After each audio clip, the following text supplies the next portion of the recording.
Welcome to Nordberg Gallery, The Build. Now we built this awesome fallow deer end table. And this is an invitation for you to watch us build it. It's going to be awesome. Do we have to build it now? We do. Okay, well, let's get to it. Yeah. Wait a second. It's already built. It's already built. You can watch us, but we're going to do this thing in reverse. Okay. All right.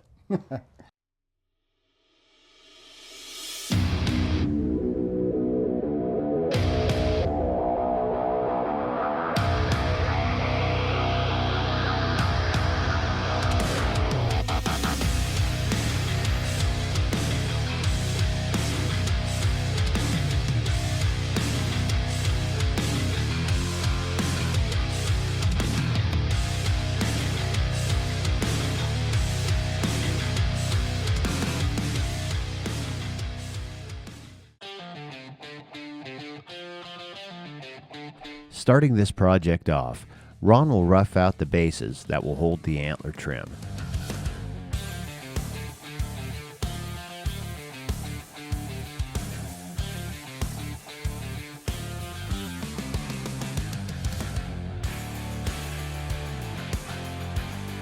A jigsaw is the fastest way to get these platforms roughed out. After this, we started using a router attached to a radius cutter. That allows us to make perfect circles, but for now, we're going to go with the old-fashioned way of doing this.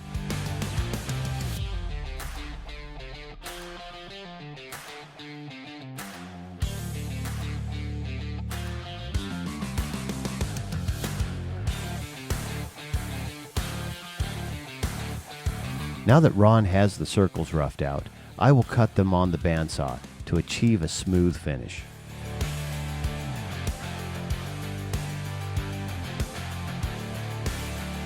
Although this is an extra step, having a splinter-free surface will feel great when the table is finished.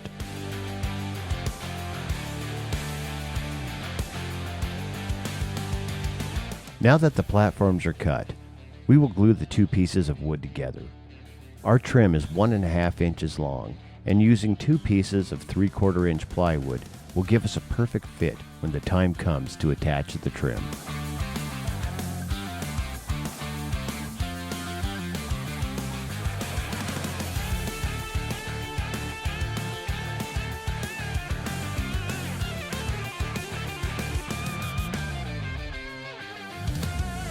Because we used a bandsaw to make our round platforms, Ron will use the sander to make a perfect edge.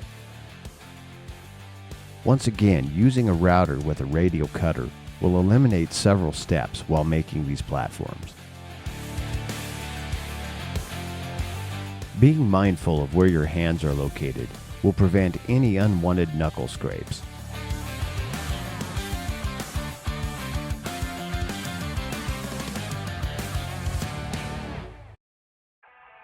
The walnut tops will have a 3/4 inch overhang.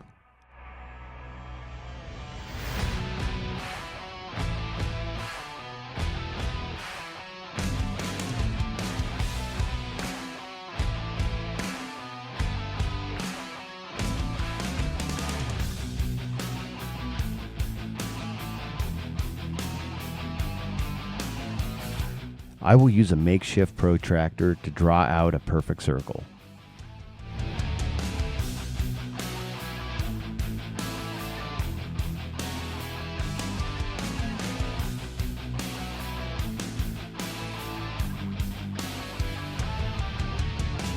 We need 2 tops and 2 bottoms for this set of end tables.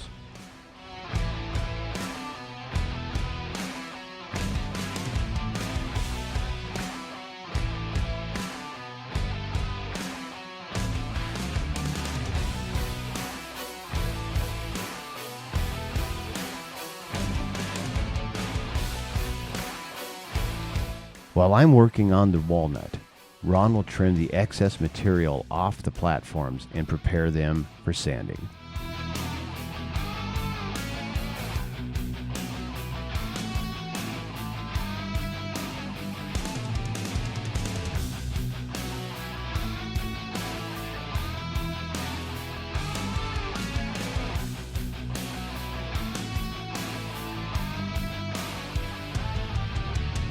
We ran the tops through our sander and created a flat surface. Sanding the tops to a smooth finish will require us to use 80, 120, and 220 grit sandpaper. With walnut, stain will still penetrate well at 220 grit.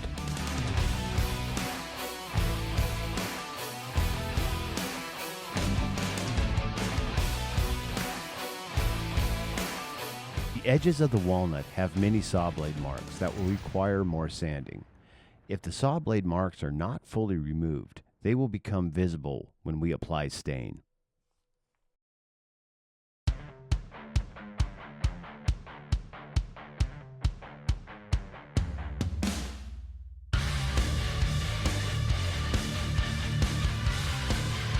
Many times with walnut, you see scratches in the wood. This is a sign of two things: dust particles that are embedded in the sandpaper, and sandpaper that has lost its effectiveness. Either way, time to change your pad.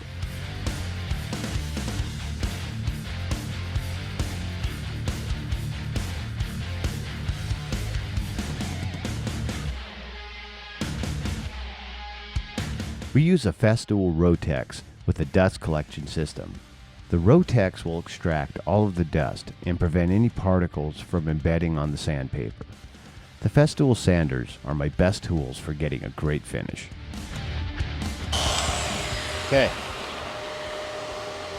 All right, ready to router. So we've been busy around the shop with projects lately. We're starting to get overwhelmed. We are. So we need to bring in some help. And it's hard to find in this economy. That is for certain. Yep. At least somebody that's reliable and somebody we can trust. So meet our new employee. Charlie's reminded us that safety glasses, shop safety, and just being prepared for anything is important. We didn't really know that, but now that we have Charlie here as our safety officer. He is our safety officer now. He's going to do a great job. He's a good boy. Charlie wears many hats around the shop. His duties include running the camera, cleaning the shop, and taste testing the antlers to ensure the highest quality. He also inspects all the tools to make sure the angles are locked in. If things are good, he gives us the nod.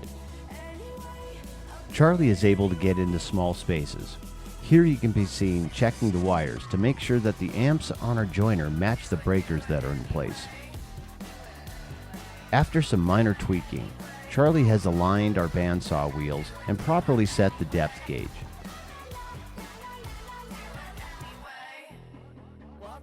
He gives us the nod, and now it's time to cut trim. Once again, we are back to making trim. Each section is cut in half to make a flat surface to attach to the platform. Charlie has implemented the use of push sticks to ensure that our fingers are never in direct contact with the blade. Some pieces will need to be recut to give us a consistent thickness for each piece of trim.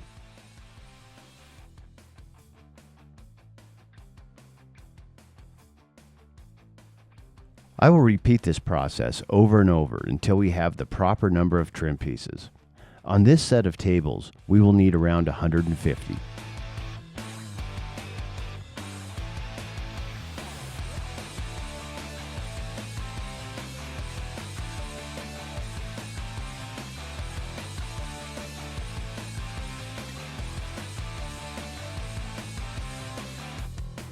Now that Ron has put a flat edge on the trim, I will use a jig that we built to give the antlers 90-degree angles.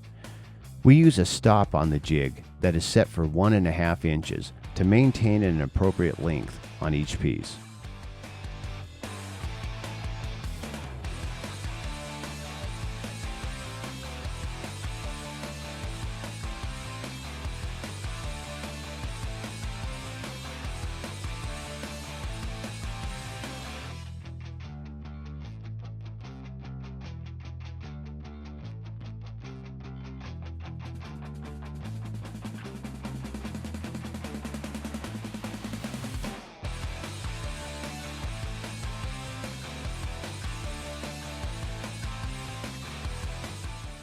Over the course of 6 hours, Ron and I cut and stain the trim. Each piece of trim is handled 8 times before it is finished. It is a lot of work, but the effect it gives our tables can't be topped.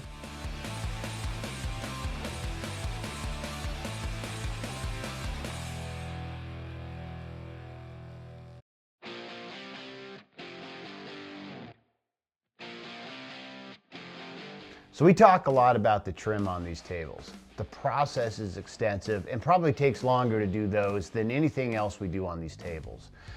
It's real monotonous. Sometimes I think it could possibly make you stupid. The trim? That's not the source of the stupidity, my brother. You know, you might have a point. Let's call Mom. Good idea. All right, so we have got all of the trim for these tables done, so you can probably see that we sped that up, but that's what we've been working on all day, and each one of those, and we're still not done with it. Tomorrow we'll come back in and finish those up and get them ready to fit on the inside of this. But before we can do that, we want to stain this, because I'm going to try and shoot these with lacquer tonight. Walnut is notorious for fading over time.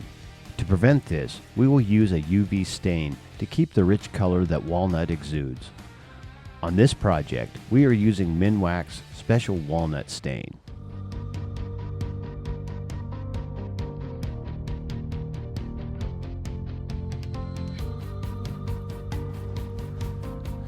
All right, man, now that we've got that, what I call the arduous task of the trim done. Is that what you call it? It's arduous.